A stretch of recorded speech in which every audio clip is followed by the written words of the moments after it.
Hi guys, last షార్ట్లో మేము పౌర్ణమి పూజ చేసుకున్నామని చెప్పాం కదా, దాని కంటిన్యూషనే ఇది.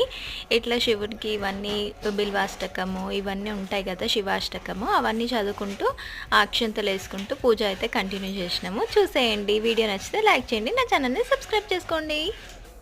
బ్రహ్మమురారిసురాకితలింగ నిర్మల భాషిత శోభితలింగ జన్మజ దుఃఖ వినాశనలింగ తత్ర ప్రణామి సదా శివలింగ తనాద శివం శంకరం శంభుమీశానమీడే గలేరుండమాలా తనౌ సర్పజామిత్రం తిహప్యానరత్ర సుపుత్రం సుభాగ్యం సుమిత్రం కళాత్ర సుమిత్రం సమారాధ్య మోక్షం ప్రయ పాప సంహారం ఏకబిల్వం శివార్పణం దిశార్పణం బిల్వం శివ